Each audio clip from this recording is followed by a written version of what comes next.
Hello friends, स्वागत है आपके यूट्यूब चैनल SL स्टडी पर। आज मैं आपके लिए मध्य प्रदेश की नदियों से टॉप 20 क्वेश्चन लाया हूं, जो कि आपकी व्यापम परीक्षाओं की दृष्टि से बहुत ही महत्वपूर्ण हैं।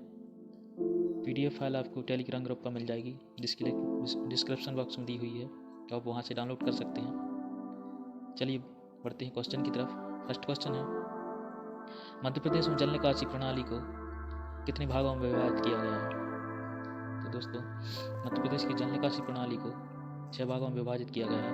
ऑप्शन नंबर बी करेक्ट है, जिसके नाम है गंगा, नर्मदा, ताप्ती, गोदावरी, माही एवं महानदी। 6 निकासी प्रणाली है दोस्तों। नेक्स्ट क्वेश्चन है, मध्य प्रदेश की सबसे बड़ी जल निकासी प्रणाली कौन सी है? तो दोस्तों, मध्य प्रदेश की सबसे बड़ी जल निकासी प्रणाली है Ganga Yamuna. Option number A correct है। नेक्स्ट क्वेश्चन है, मध्य प्रदेश की जीवन रेखा कही जाने वाली नदी नर्मदा मध्य प्रदेश की किस तहसील से निकलती है? तो दोस्तों, नर्मदा पुष्पराजगढ़ अनूपपुर जिले से होकर निकलती है। ऑप्शन नंबर सी करेक्ट है, जो कि खम्भात की खाड़ी में जाकर मिल जाती है। नेक्स्ट क्वेश्चन है, नर्मदा नदी का कुल क्षेत्रफल मध्य प्रदेश में कितना हिस्सा होकर गुजरता है? तो दोस्तों, नर्मदा नदी का कुल क्षेत्रफल का मध्य प्रदेश में हिस्सा है 85,930 वर्ग kilometre. Option number B correct है। जबकि कुल क्षेत्रफल की बात करें दोस्तों, तो कुल क्षेत्रफल है 98,796 वर्ग किलोमीटर। नेक्स्ट क्वेश्चन है, नर्मदा और ताप्ती किस नदी में बहती हैं? नर्मदा और ताप्ती किस दिशा में बहती हैं? तो दोस्तों, नर्मदा और ताप्ती पश्चिम दिशा में बहती हैं। ऑप्शन नंबर बी करेक्ट है।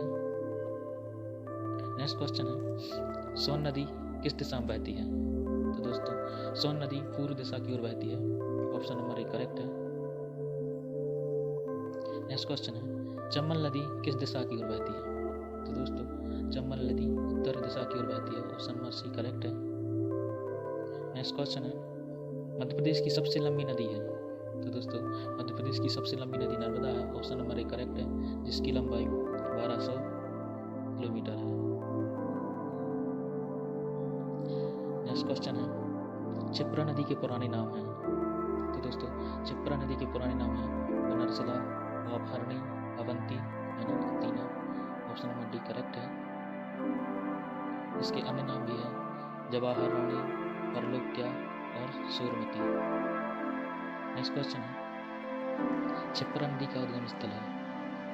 तो दोस्तों, क्षिप्रा नदी का उद्गम स्थल है काकड़ी, बड़ेली पहाड़ी। ऑप्शन नंबर बी, जो कि इंदौर की महू तहसील में पड़ती है, जिसकी लंबाई 195 किलोमीटर और उत्तर से पूर्व में चंबल मिल जाती है, यानी क्षिप्रा चंबल नदी की सहायक नदी है। नेक्स्ट क्वेश्चन है, सतपुड़ा और विंध्य पर्वतमाला के बीच कौन सी नदी बहती है? जो सतपुड़ा और विंध्य पर्वतमाला के बीच नर्मदा नदी बहती है। ऑप्शन नंबर ए करेक्ट है। नेक्स्ट क्वेश्चन है, काली सिंध नदी मध्य प्रदेश के किस जिले से निकलती है? तो दोस्तों, काली सिंध नदी मध्य प्रदेश के देवास जिले से निकलती है। ऑप्शन नंबर बी करेक्ट है, जिसकी लंबाई है 150 किलोमीटर। नेक्स्ट क्वेश्चन है, नर्मदा नदी की कितनी सहायक नदियां हैं? तो दोस्तों, नर्मदा नदी की सहायक नदियां हैं 41, यानी ऑप्शन नंबर सी करेक्ट है, 41।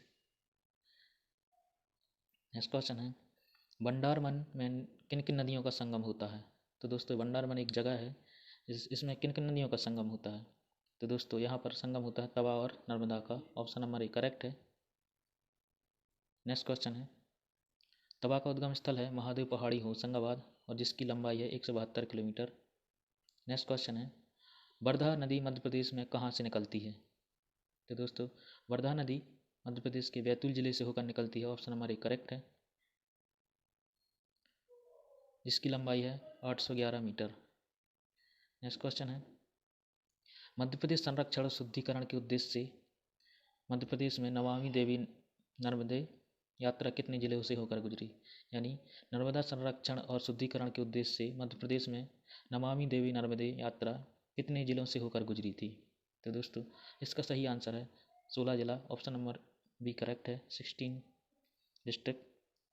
जबकि यह यात्रा 11 दिसंबर 2016 से शुरू हुई थी और 15 मई 2017 तक यह यात्रा 148 दिन चली थी, जिसमें 3350 किलोमीटर यात्रा की गई थी।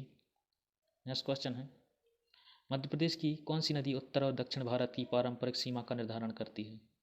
तो दोस्तों, उत्तर और दक्षिण भारत की इस पारंपरिक सीमा निर्धारण करने वाली नदी है Narmada. Option number B correct है।